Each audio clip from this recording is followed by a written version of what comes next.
Assalamualaikum warahmatullahi wabarakatuh. Para peserta didik, bagaimana kabar semuanya? Semoga semuanya dalam keadaan sehat dan tetap semangat dalam mencari ilmunya. Sebelum kita belajar, marilah kita sama-sama berdoa supaya kita memperoleh ilmu yang bermanfaat. Bismillahirrahmanirrahim. Raditu billahi rabba wa bil islami dina wa bil qur'ani imama wa bi muhammadin nabiyyan wa rasula. Rabbi zidna ilma warzuqna fahma birahmatika ya arhamar rahimin. Para peserta didik, sebagaimana telah kita pelajari pada pembelajaran sebelumnya tentang munakahah. Di dalam sebuah pernikahan tentu banyak sekali kejadian, di antaranya kemungkinan ada yang meninggal atau ada tetangga atau di masyarakat ada yang meninggal, tentu mereka meninggalkan harta warisan. Banyak sekali permasalahan yang terjadi sehingga mereka banyak bertengkar memperebutkan harta warisan oleh sebab ketidakpahaman mereka terhadap ilmu waris ini. Oleh sebab itulah kita sebagai pelajar generasi muda, generasi mendatang, kita harus benar-benar memahami tentang ilmu waris agar dapat menyelesaikan permasalahan harta warisan yang ditinggalkan oleh orang yang meninggal. Lalu bagaimana tata cara menyelesaikan perhitungan warisan ini? Jikalau dalam sebuah keluarga itu ada asobah, dan jikalau tidak ada asobah, ini cara perhitungannya bagaimana? Oleh sebab itu, mari kita perhatikan materi pembelajaran kita tentang mewaris ini dengan seksama agar kita bisa menyelesaikan permasalahan perhitungan tersebut dengan baik dan benar. Oleh sebab itu, pada pembelajaran kali ini kita akan belajar membedakan siapa yang ahli waris dan siapa yang bukan ahli waris. Dan kita bisa membedakan cara perhitungan bagian-bagian ahli waris yang di sana ada asobah dan di sana juga tidak ada asobah. Ini bagaimana cara perhitungannya? Kita akan pelajari pada pembelajaran kali ini. Dengan tujuan setelah mendengarkan video ini, kita dapat memahami siapa saja yang mendapatkan ahli waris dan siapa saja yang tidak mendapatkan ahli waris sesuai dengan ketentuan hukum waris. Kita mulai pembelajaran kita tentang mawaris.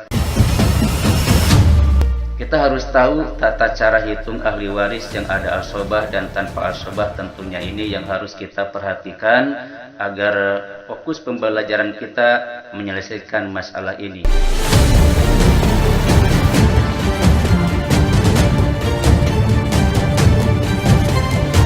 Tentang mewaris ini kita merujuk pada dalil nakli, yaitu diambil dari Al-Quranul Karim, surat An-Nisa. A'udzu billahi minasy syaithanir rajim. Bismillahirrahmanirrahim. Lirrijali nasibum mimma tarakal walidani wal aqrabuna walin nisa'i nasibum mimma tarakal walidani wal aqrabuna mimma qalla minhu aw kasura nasiban mafruḍa. Bagi laki-laki ada hak bagian dari harta peninggalan ibu bapak dan kerabatnya, dan juga bagi wanita ada hak bagian pula dari harta peninggalan ibu bapak dan kerabatnya, baik sedikit atau banyak menurut bagian yang telah ditetapkan. Quran surat An-Nisa ayat ke-7. وَمَنْ يَعْصِ اللَّهَ وَرَسُولَهُ وَيَتَعَدَّ حُدُودَهُ يُدْخِلْهُ نَارًا خَالِدًا فِيهَا وَلَهُ عَذَابٌ مُهِينٌ. Dan barang siapa yang mendurhakai Allah dan Rasul-Nya dan melanggar ketentuan-ketentuannya, niscaya Allah memasukkannya ke dalam api neraka, sedang ia kekal di dalamnya, dan baginya siksa yang menghinakan. Quran Surat An-Nisa ayat ke-14. Baik, kita lanjutkan.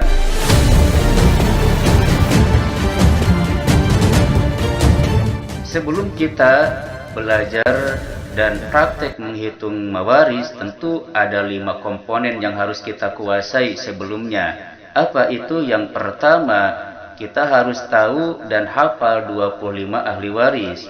Yang kedua, kita juga harus tahu ahli waris yang terhalang itu siapa saja. Lalu yang ketiga, kita juga harus tahu ahli waris yang mendapatkan bagian. Ada yang setengah, 1/4, 1/8, ada yang 2/3, ada yang 1/3, ada yang 1/6 malah. Kemudian yang keempat, kita harus tahu ahli waris yang menjadi asobah nih, yang tidak dapat bagian tadi, yaitu kebanyakan masuk kepada ahli waris asobah, dia dapat sisa. Kita harus tahu siapa-siapa yang menjadi asobah. Lalu yang kelima, kita harus tahu cara berhitungnya ini bagaimana. Nah, ini pertama yang harus kita kuasai adalah hafal yang 25 ahli waris. Baik, kita coba satu-satu supaya disimak dengan baik. Jikalau istri meninggal, maka ahli waris dari keturunannya, yang pertama dari pihak laki-laki adalah anak laki-laki. Yang kedua ada cucu laki-laki dari anak laki-laki. Ini keturunannya 2 orang ke bawah. Kemudian dari pihak saudara, ada saudara laki-laki sekandung. Ini yang nomor ketiga dari pihak laki-laki. Kemudian yang keempat adalah saudara laki-laki seayah. Ayahnya sama, ibunya berbeda dengan yang meninggal itu. Kemudian yang kelima ada saudara laki-laki seibu. Ini ibunya sama, sedangkan ayahnya ya berbeda dengan yang meninggal ini. Kemudian siapa lagi? Yang keenam adalah keponakan laki-laki sekandung. Keponakan ini adalah anak laki-laki saudara laki-laki sekandung. Ini dari ipar dari istri yang meninggal ini. Kemudian yang ketujuh adalah keponakan laki-laki seayah atau anak laki-laki dari saudara laki-laki seayah. Berarti dari pihak saudara ini adalah ada 5 orang. Kemudian dari asal atau nenek moyang ini ke atas, siapa ahli waris yang berhak menerima? Yang ke-8 adalah ayah. Yang ke-9 tentu kakek. Ini ayahnya ayah. Kemudian siapa lagi? Yang ke-10 adalah paman sekandung dengan ayah. Dia adalah saudara ayah, kakak atau adik. Kemudian yang ke-11 adalah paman seayah dengan ayah. Saudaranya ayah, cuman dia seayah. Itu yang ke-11. Kemudian yang ke-12 sepupu laki-laki sekandung. Sepupu ini adalah anak laki-laki paman sekandung dengan ayah. Kemudian yang ke-13 sepupu laki-laki seayah. Dia adalah anak paman laki-laki, ya, yang seayah dengan ayah. Kemudian yang ke-14 adalah suami. Ini dari pihak laki-laki ada suami. Dan yang ke-15, jikalau masih ada, adalah laki-laki yang memerdekakan istri yang meninggal. Ini zaman dulu ada. Yang ke-15. Inilah 15 ahli waris dari pihak laki-laki. Jikalau kita mau menghafal dengan cepat, maka kita ada rumus ini. Yaitu dari pihak laki-laki ini ada 2 dari keturunan, itu anak dan cucu laki-laki. Ini. Kemudian ada 5 dari pihak saudara. Itu adalah saudara-saudara yang telah kita sebutkan tadi ini. Kemudian dari pihak atas atau nenek moyang, nah ini ada 6 orang yang harus kita hafal, yaitu dari ayah, kakek, paman, ya, kemudian anak-anaknya ini. Ada 6. Kemudian ada 2 yaitu dari keluarga yang jauh, yaitu ada suami dari hubungan pernikahan dan juga laki-laki yang memerdekakan istri yang meninggal. Ini 2. 25, 62. Ini adalah rumus untuk menghafal ahli waris dari pihak laki-laki. Bagaimana? Paham? Ya, kita lanjutkan kalau sudah memahami ahli waris dari pihak laki-laki. Kemudian dari pihak perempuan, yang pertama keturunannya adalah anak perempuan sebagai ahli waris dari pihak perempuan yang pertama. Yang kedua, ini adalah ada cucu perempuan dari anak laki-laki. Ingat, dari anak laki-laki ya. Ini ada cucu perempuan. Kemudian dari pihak perempuan yang ketiga dari pihak saudara, yaitu saudara perempuan sekandung yang pertama. Yang kedua adalah saudara perempuan seayah. Kemudian yang ketiga ada saudara perempuan seibu. Jadi ada 3 orang saudara dari yang meninggal atau dari pihak perempuan yang meninggal. Sehingga ini baru ada 5. Kemudian yang keenam siapa? Yang keenam ini dari pihak nenek moyangnya ke atas, yaitu yang keenam ibu, ahli waris dari perempuan yang keenam. Kemudian yang ketujuh ada nenek dari ibu, nenek dari ibu. Dan yang kedelapan ada nenek dari ayah. Sehingga bagian nenek moyang dari yang meninggal ini 3 orang. Ya, 3, di sini ada 2, di sini ada 3, di sini juga ada 3. Tapi semuanya ada baru 8 orang. Kemudian yang kesembilan. Yang kesembilan, jikalau suaminya yang meninggal, maka yang kesembilan masuk istri. Ini ahli waris dari pihak perempuan yang nomor 9 dari keluarga jauh. Ini oleh sebab hubungan perkawinan pernikahan. Kemudian yang ke-10 adalah perempuan yang memerdekakan yang meninggal. Itu zaman dulu ada ya. Jadi ini adalah 10 ahli waris dari pihak perempuan. Bagaimana dapat tergambarkan ahli waris ini? Mudahkan untuk digambarkan sehingga kita mudah untuk menghafalnya. Lebih cepat lagi untuk memudahkan menghafal 10 ahli waris dari perempuan ini, ya kita gunakan seperti yang atas ini. Ya, itu rumus dari pihak perempuannya. Rumusnya gimana? Itu 2, 3, 3, 2. 2 keturunan, yaitu anak perempuan dan cucu perempuan dari anak laki-laki. Kemudian 3 dari pihak saudara. Kemudian 3 dari nenek moyang, yaitu ibu, nenek dari ibu, dan nenek dari ayah. Ini nenek ini masuk dua-duanya, sedangkan kakek kan cuma 1 masuknya. Kemudian 2 orang dari pihak keluarga jauh karena hubungan pernikahan, yaitu istri, dan ini hubungannya pemerdekaan. Zaman dulu ada, yaitu perempuan yang memerdekakan yang meninggal ini. Maka 2, 3, 3, 2, 10. 10 dengan 15 ada 25 ahli waris yang harus kita hafalkan. Bagaimana sampai sini dapat tergambarkan 25 ahli waris ini? Baik, kita lanjutkan pada syarat yang kedua yang harus kita kuasai.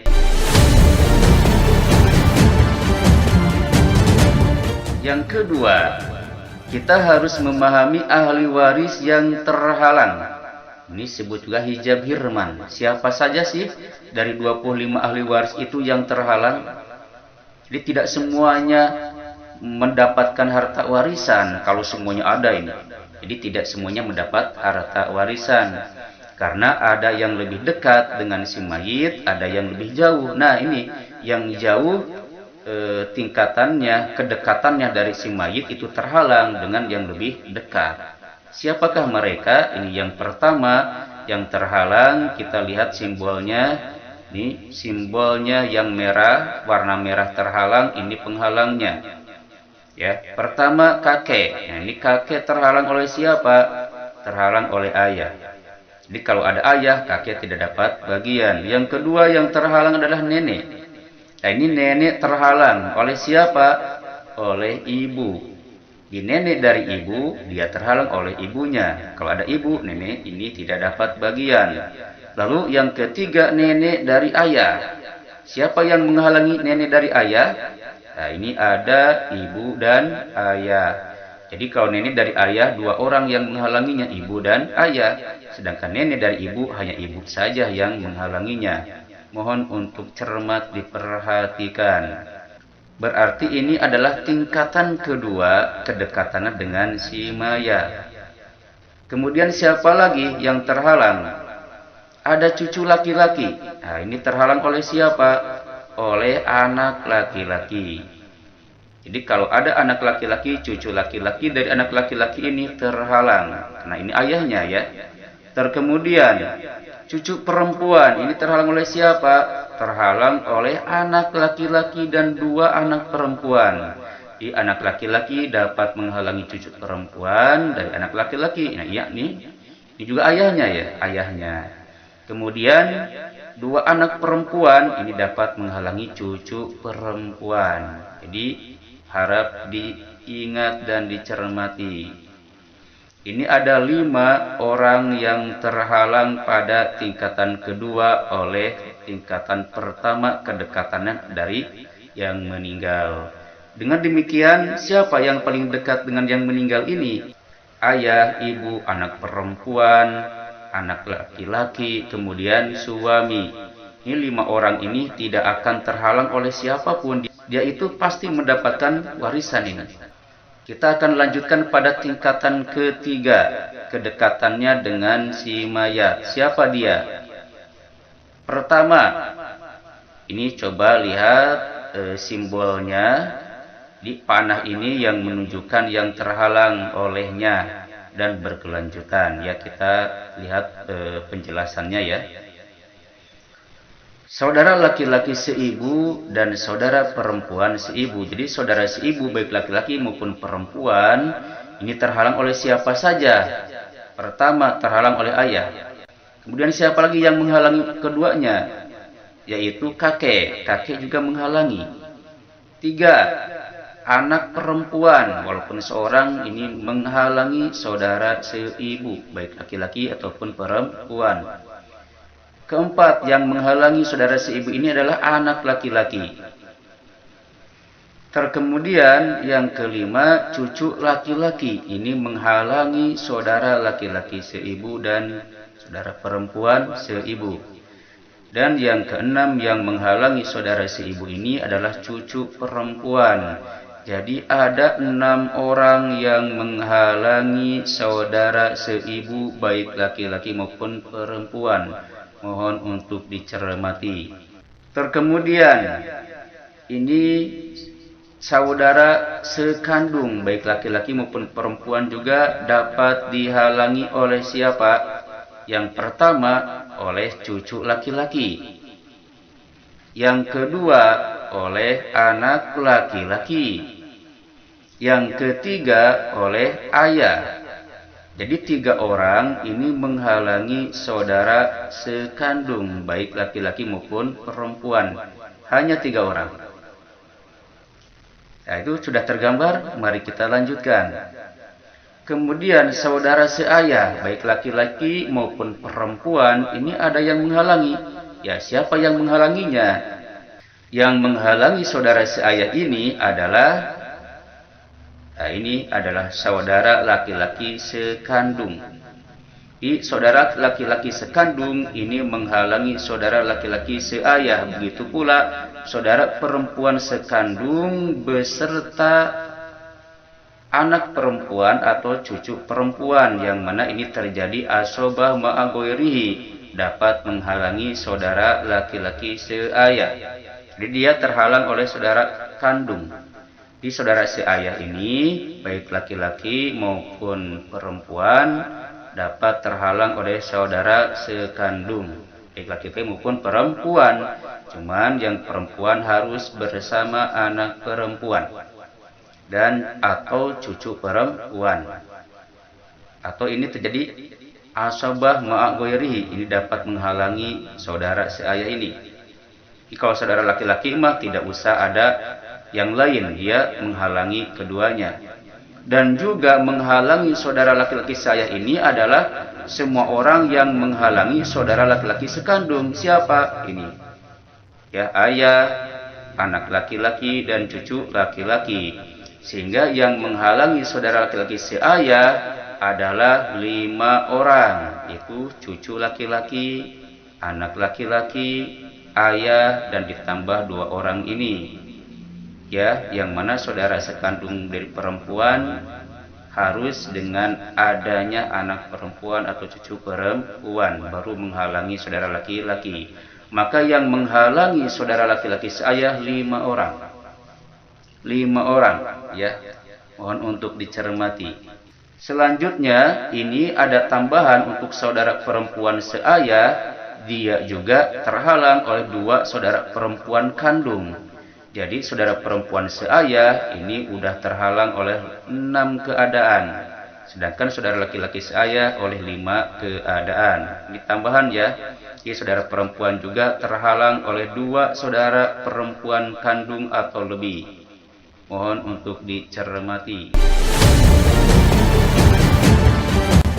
Lanjutkan, siapa lagi yang terhalang? Yaitu keponakan laki-laki sekandung. Jadi ini adalah anak daripada anak laki-laki dari saudara laki-laki sekandung. Dia terhalang oleh siapa? Dia terhalang oleh kakek. Kakek menghalangi keponakan laki-laki sekandung. Lalu oleh siapa lagi? Nah, ini oleh saudara laki-laki seayah juga. Saudara laki-laki seayah menghalangi keponakan laki-laki sekandung. Juga saudara perempuan seayah menghalangi keponakan laki-laki sekandung. Tapi ini syaratnya sama seperti saudara perempuan sekandung. Dia harus bersama anak perempuan atau cucu perempuan baru dapat menghalangi keponakan laki-laki sekandung. Jadi yang menghalangi keponakan laki-laki sekandung, 1 kakek, 2 saudara laki-laki seayah, 3 saudara perempuan seayah bersama anak perempuan atau cucu perempuan. Lalu siapa lagi yang menghalangi keponakan ini? Nah, ini berkedip semuanya, berarti yang menghalangi saudara laki-laki seayah menghalangi juga kepada keponakan laki-laki sekandung. Dengan demikian, keponakan laki-laki sekandung dihalangi oleh 3 barusan, yaitu kakek, saudara laki-laki seayah, dan saudara perempuan seayah bersama anak perempuan atau cucu perempuan. 3 menghalangi keponakan laki-laki sekandung, ditambah yang tadi 5 yang menghalangi saudara laki-laki seayah. Jadi berapa? Coba dihitung berapa yang menghalangi keponakan laki-laki sekandung? Berarti 3 ditambah 5, ada 8 orang. Ya, 8 orang yang menghalangi keponakan laki-laki sekandung. Pertama siapa? Itu kakek. Kedua, saudara laki-laki seayah. Ketiga, saudara perempuan seayah bersama anak perempuan atau cucu perempuan. Keempat adalah siapa ini? Cucu laki-laki. Kelima, anak laki-laki. Keenam adalah ayah. Ketujuh adalah saudara laki-laki kandung. Dan yang kedelapan, saudara perempuan sekandung bersama anak perempuan atau cucu perempuan. Itulah 8 yang menghalangi keponakan laki-laki sekandung. 8 orang. Lalu yang 8 orang ini coba perhatiannya jangan sampai terlepas. 8 orang barusan diingat nama-namanya karena akan bersambung sebagai penghalang berikutnya. Siapa berikutnya yang terhalangi adalah keponakan laki-laki seayah. Siapa yang menghalangi? Yang menghalangi keponakan laki-laki seayah ini adalah keponakan laki-laki sekandung dan orang-orang yang menghalangi keponakan laki-laki sekandung. Berarti 8 orang tadi ditambah keponakan laki-laki sekandung, semuanya menghalangi keponakan laki-laki seayah. Berarti ada 9 orang yang menghalangi keponakan laki-laki seayah. Mohon untuk dicermati.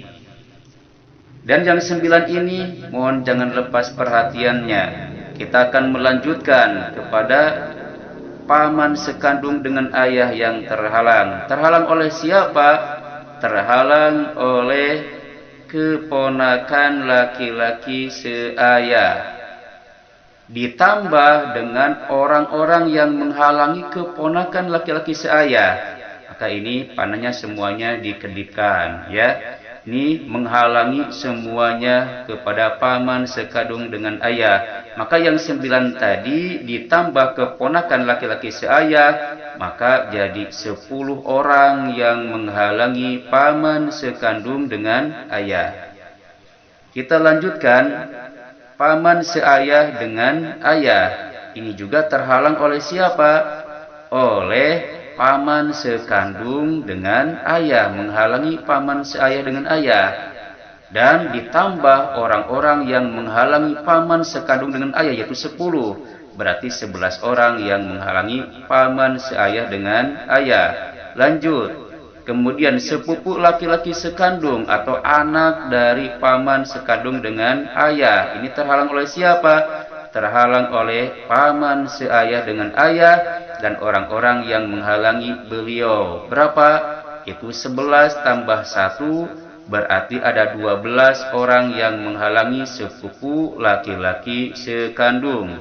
Lanjut, sepupu laki-laki seayah terhalang oleh siapa? Terhalang oleh sepupu laki-laki sekandung. Dan orang-orang yang menghalangi sepupu laki-laki sekandung ini berapa? 12, berarti 13 orang yang menghalangi sepupu laki-laki seayah. Inilah yang paling banyak terhalangnya. Jadi ia kedudukannya sebagai terjauh dari yang meninggal.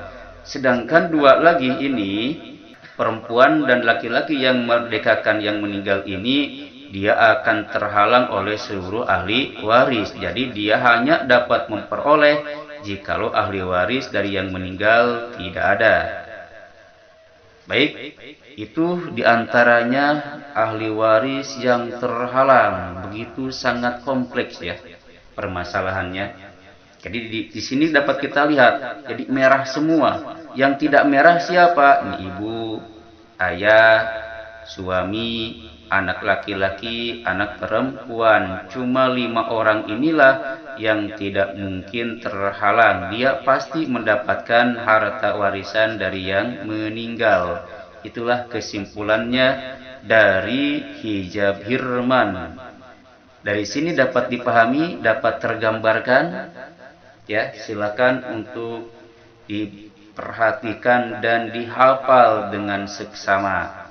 Ini baru 2. Kita menuju kepada syarat ketiga dalam memenuhi agar kita dapat memecahkan perhitungan mawaris. Syarat yang ketiga apa yang harus kita kuasai? Yaitu ahli waris yang dapat bagian atau zawil furud. Ini harus tahu siapa-siapa yang dapat setengah dan lain sebagainya. Mari kita mulai. Pertama, ini ada yang dapat 1/2. Siapa saja? Yang pertama adalah anak perempuan seorang, dia dapat setengah. Diperhatikan. Lalu siapa lagi?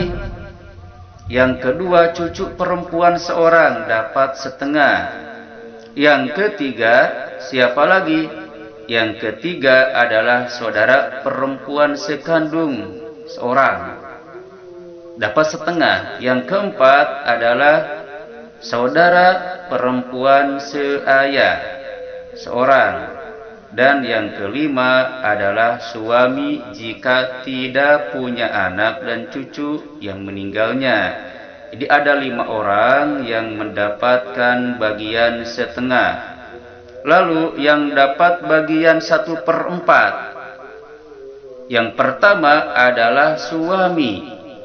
Cuman jika punya anak atau cucu. Jadi suami kalau tidak punya anak atau cucu yang meninggalnya itu setengah, sedangkan jika punya anak atau cucu yang meninggalnya ini dia dapat 1/4. Lalu ini istri. Nah, ini istri juga mendapatkan 1/4 jika tidak punya anak atau cucu.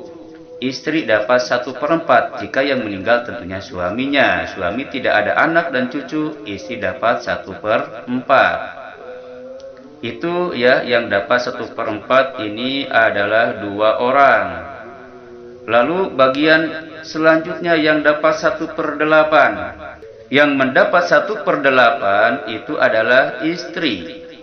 Istri jika punya anak atau cucu, suaminya yang meninggal. Jadi yang meninggal ada anak atau cucu, maka istri dapat 1/8. Ini berarti suami dan istri terhijab nukson. Dia dapat 1/4, tapi kalau ada anak jadi 1/8 berkurang. Suami juga sama.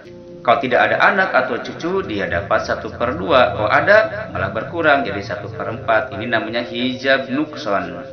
Di suami dan istri terhijab nukson di sini. Kita lanjutkan kepada kelipatan 3. Itu bagian 2/3. Siapakah yang mendapatkan 2/3 ini? Yang mendapatkan 2/3 yaitu yang pertama adalah anak perempuan jika 2 orang atau lebih. Jadi anak perempuan kalau dia sendirian dapat setengah, kalau dua orang atau lebih dapat 2/3. Perlu diperhatikan. Nah ini ya. Terkemudian yang kedua yang dapat 2/3 adalah cucu perempuan jika 2 orang atau lebih. Di cucu sama dengan anak perempuan ini keadaannya ya. Kemudian yang ketiga yang dapat 2/3 adalah saudara perempuan kandung jika 2 orang atau lebih. Lalu yang keempat yang dapat bagian 2/3 itu adalah saudara perempuan seayah jika 2 orang atau lebih. Dalam arti yang dapat setengah tadi ini 4 orang, dia mendapat 2/3 jika mereka berdua atau lebih. Cuma suami ini tidak jadi 2/3, malah turun jadi 1/4 jika ada anak dan cucu. Dari bagian yang setengah ya. Mohon untuk diperhatikan, mudah kok untuk dihafal ini ya. Jadi yang bagian setengah tadi bagiannya jadi 2/3 jika 2 orang atau lebih.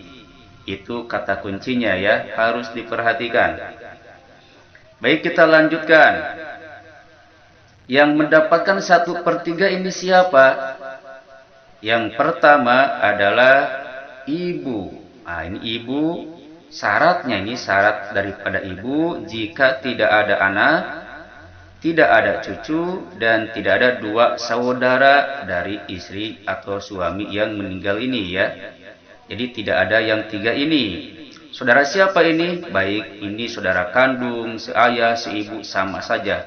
Yang penting jangan ada 2 saudara, dia dapat 1/3. Ini bagian ibu, mohon dicatat. Kemudian yang kedua yang mendapatkan 1/3 ini adalah saudara seibu. Baik laki-laki maupun perempuan, ini saudara seibu ya, kita pakai panah ini. Di saudara seibu, baik laki-laki maupun perempuan dapat 1/3, syaratnya jika 2 orang atau lebih. Ada 2 saudara seibu, 3 saudara seibu, dia dapat 1/3. Tinggal dibagi rata kepada berapa orang nih saudara seibunya. Jadi kalau 2 lebih dapat 1/3. Jadi yang dapat 1/3 ini 2 orang, 2 keadaan, yaitu ibu dan saudara seibu, baik laki-laki maupun perempuan jika 2 orang atau lebih. Kita lanjutkan. Yang 1/6 siapa? Yang mendapat 1/6 ini adalah yang pertama ibu. Nah ini kenapa ibu lagi? Ini ada syaratnya, jika ada anak atau cucu atau 2 saudara. Jadi berbeda dengan ini. Jadi jika ada anak, cucu atau 2 saudara dari yang meninggal, maka ibu dapat 1/6 berkurang dari sebelumnya. Maka ini juga hijab hirman, kasusnya sama dengan suami atau istri. Ya, ibu. Kemudian yang kedua, yang mendapatkan 1/6 ini adalah ayah. Tapi syaratnya jika ada anak atau cucu dari yang meninggal, maka ayah 1/6. Jika tidak ada anak dan cucu, ayah ini jadi asobah malah ya. Kita lanjutkan. Yang ketiga, yang mendapatkan 1/6 adalah kakek. Syaratnya jika ada anak dan cucu sama dengan ayah, cuman dan ayah tiada. Jadi kalau ayah ada, ya dia tidak dapat bagian karena terhijab. Kemudian yang keempat, yang dapat 1/6 adalah nenek. Nenek dari ibu atau juga nenek dari ayah sama saja. Nanti dapat 1/6 ya. Ini jika tidak ada ibu tentunya. Karena kalau ada ibu, dia terhalang. Sama ini juga nenek dari ayah dapat 1/6. Namun dia jika tidak ada ibu dan ayah. Karena nenek dari ayah ini terhalang oleh 2 orang. Itu ibu dan ayah. Tidak ada ibu, tidak ada ayah. Nenek dapat 1/6. Mohon untuk diperhatikan. Yang keenam, yang mendapat 1/6 adalah cucu perempuan jika bersama anak perempuan. Jadi kalau ada anak perempuan seorang, cucu perempuan ini hanya dapat 1/6. Cuman kalau tidak ada anak perempuan dan dia 2 orang, dapat 2/3. Kalau 1 orang tanpa ada anak perempuan, dia dapat 1/2. Ini mohon untuk diperhatikan dan diteliti. Yang ketujuh, yang mendapatkan 1/6 ini adalah saudara seibu. Jika saudara seibu, baik laki-laki maupun perempuan ini tunggal sendirian, dia dapat 1/6. Kalau lebih daripada 1, 2 atau seterusnya dapat 1/3. Kalau sendirian dapat 1/6. Mohon untuk dicermati. Kemudian yang kedelapan, yang mendapatkan 1/6 adalah saudara perempuan seayah. Ini kasusnya seperti cucu ini ya, ada 3 bagian yang berbeda karena syaratnya juga berbeda. Ini saudara perempuan seayah juga sama, dapat 1/6 jika ada 1 saudara perempuan kandung. Itulah 8 orang yang mendapatkan bagian 1/6. Itu diantaranya bagian-bagian daripada ahli waris yang harus kita kuasai. Karena menghafal ini perlu proses waktu. Ya, ini adalah sebagai awal daripada penghafalan. Baik, sudah tergambar, kita lanjutkan. Kemudian syarat selanjutnya, yaitu syarat yang keempat yang harus kita kuasai sebelum menghitung, yaitu bagian kelima setelah ini adalah asobah yang harus kita pahami dan kuasai. Asobah ini terbagi pada 3 bagian. Yang pertama adalah asobah bin nafsi. Dia dapat sisa jika tidak terhalang secara berurutan sebagai berikut. Yang pertama adalah anak laki-laki. Dia sebagai asobah bin nafsi. Kalau tidak ada anak perempuan nanti, ini anak laki-laki jadi asobah bin nafsi. Kemudian yang kedua cucu laki-laki.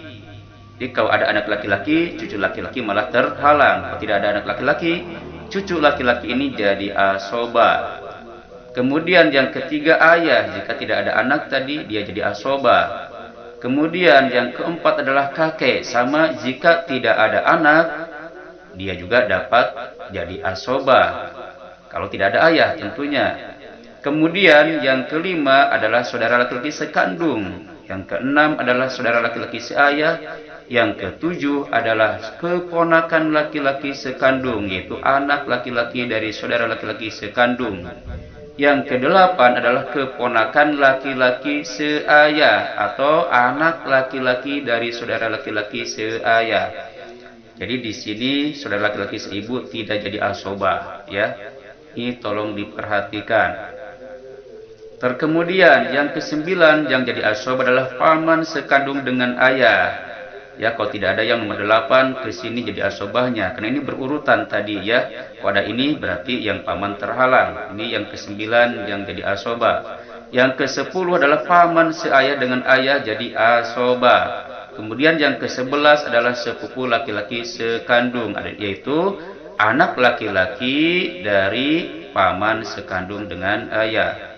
Kemudian yang ke-12 yang jadi asobah bin nafsi adalah sepupu laki-laki seayah, anak laki-laki dari paman seayah dengan ayah. Lalu yang ke-13 terakhir adalah orang yang memerdekakan si mayat, baik laki-laki maupun perempuan, dia jadi asobah jika tidak ada yang 12 orang tadi. Ini jadi asobah ya.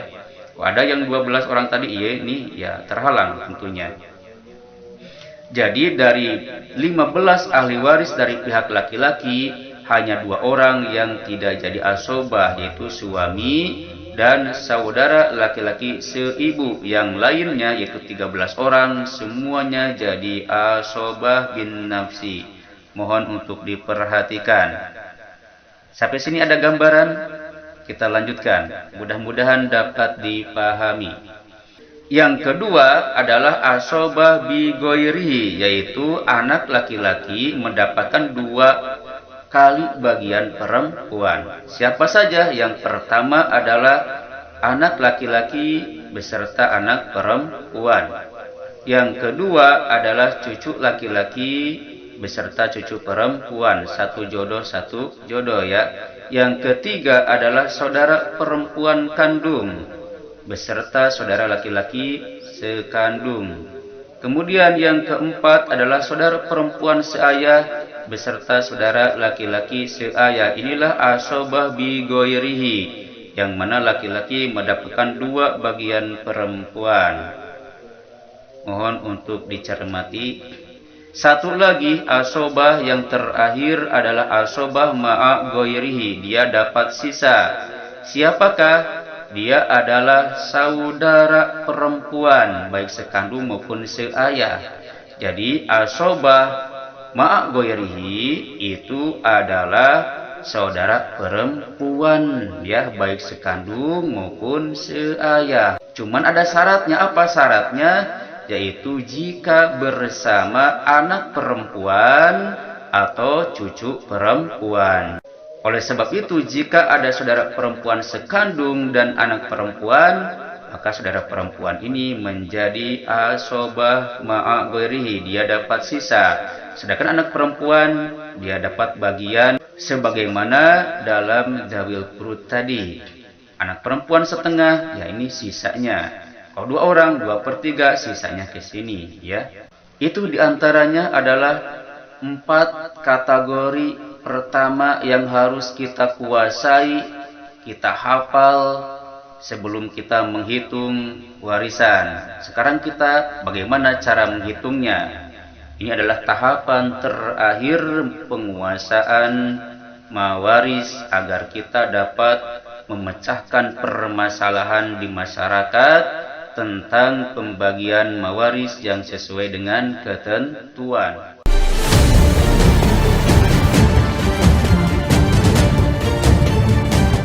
Yuk kita sama-sama praktek cara menghitung mawaris.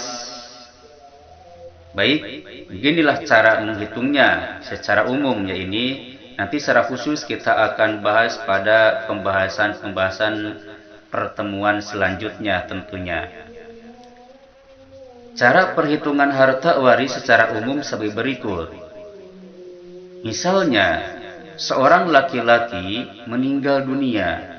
Ia meninggalkan istri, ibu, 2 orang saudara perempuan kandung, dan saudara laki-laki seayah. Harta yang dia tinggalkan setelah dikurangi biaya pengurusan jenazah adalah 13 juta rupiah. Berapakah harta warisan yang diperoleh oleh masing-masing ahli waris yang dia tinggalkan? Baik, pertama diketahui adalah ahli warisnya. Siapa? Yang pertama ada istri, yang kedua ada ibu, yang ketiga ada 2 saudara perempuan kandung, dan yang keempat ada saudara laki-laki seayah. Sedangkan harta warisannya 13 juta rupiah. Yang ditanyakannya apa? Berapa bagian masing-masing? Kita jawab. Istri adalah ahli waris, bagiannya 1/4. Jadi kita tentukan dulu ya siapa ahli warisnya dan siapa yang bukan ahli waris dan siapa yang terhalang. Kemudian ibu, dia juga ahli waris, bagiannya 1/6. Kemudian dua saudara perempuan kandung, dia juga ahli waris, dapat 2/3 karena tidak ada yang menghalangi ya. Terkemudian saudara laki-laki seayah, dia terhalang oleh saudara perempuan kandung. Jadi saudara perempuan kandung ini menghalangi saudara laki-laki seayah. Ingat tadi dalam hijab hirman ya, saudara laki-laki seayah ini terhalang oleh dua saudara perempuan kandung. Ketentuannya, jika tidak ada asobah, maka perhitungan harus dicari KPK dari penyebut terlebih dahulu. Jika ada asobah, maka perhitungan bisa dilakukan langsung, yaitu dikalikan pada harta warisan. Berarti kita lihat dulu di sini ada asobah atau tidak. Ternyata tidak ada asobah, maka kita harus mencari KPK-nya. Karena ahli waris tidak ada asobah, maka perhitungan harus dicari KPK-nya terlebih dahulu dari penyebut tiap-tiap bagian ahli waris. Yang mana bagian ahli waris itu adalah istri 1/4, penyebutnya yaitu 4. Kita cari KPK-nya dengan melipatkan 4 ini, 4, 8, dan seterusnya. Ibu 1/6, penyebutnya 6. Dan dua saudara perempuan kandung adalah 2/3, penyebutnya 3. Dan dua saudara perempuan kandung, bagiannya 2/3, penyebutnya 3. Maka KPK-nya kita cari dengan kelipatannya 3, 9, dan seterusnya. Baik, dari KPK ini kita temukan angka 12 yang terkecil yang sama semuanya. Maka KPK atau kelipatan dari 4, 6, dan 3, yaitu dari penyebutnya, yang terkecil adalah 12. Kemudian penyebut dari bagian masing-masing ahli waris itu dirubah semuanya menjadi 12. Maka 1/4 menjadi 3/12, 1/6 menjadi 2/12, dan 2/3 menjadi 8/12. Caranya gimana? 12 dibagi dengan 4 adalah 3 kali 1, jadi 3/12. 12 dibagi 6 kali 1 adalah 2/12. 12 dibagi 3 adalah 4, dikali 2 8, jadi 8/12. Maka bagiannya menjadi 3/12, ibu 2/12, dan dua saudara perempuan kandung menjadi 8/12. Lalu dijumlahkan dengan syarat hasil penjumlahannya, penyebut harus disamakan dengan pembilang untuk langsung bisa dihitung warisannya masing-masing. Maka 3/12 ditambah dengan 2/12 tambah 8/12 sama dengan 13/12. Karena penyebut yaitu 12 berbeda dengan pembilang yaitu 13, maka penyebut harus dinaikkan atau awal satu angka menjadi 13. Nih, penyebut ini harus sama dengan pembilang. Kalau dia lebih tinggi, maka dikurangi. Kalau dia lebih rendah, maka ditambahkan. Harus sama dengan pembilang ini. Ini kata kuncinya.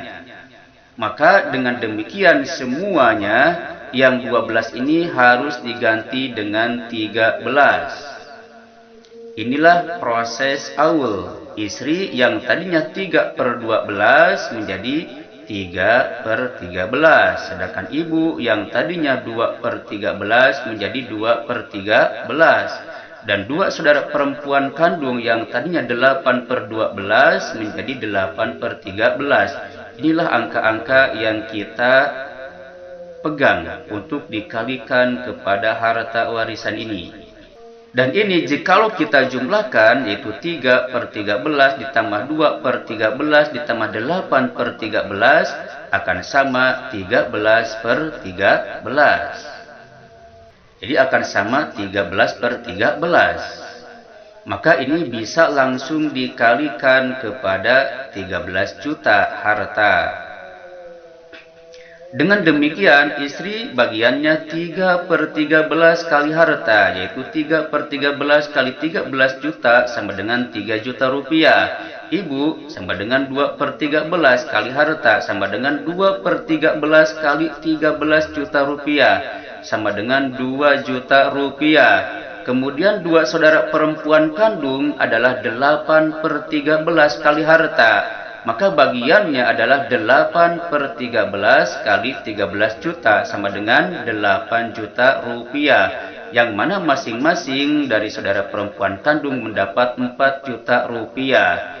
Maka 8 juta ditambah 2 juta sama dengan 10 juta tambah 3 juta sama dengan 13 juta. Jadi pas semuanya dibagikan kepada ahli warisnya dengan tepat. Itulah tata cara bagaimana cara menghitung mawaris. Ini mudah-mudahan sampai sini dapat tergambarkan. Silakan untuk dicatat, disimpulkan bagaimana cara menghitung mawaris. Jikalau di sana ada asobah dan bagaimana cara menghitung mawaris jikalau di sana tidak ada asobah dari penjelasan barusan. Catat dengan bahasa sendiri dan buat dengan kata-kata yang dapat dipahami, ya.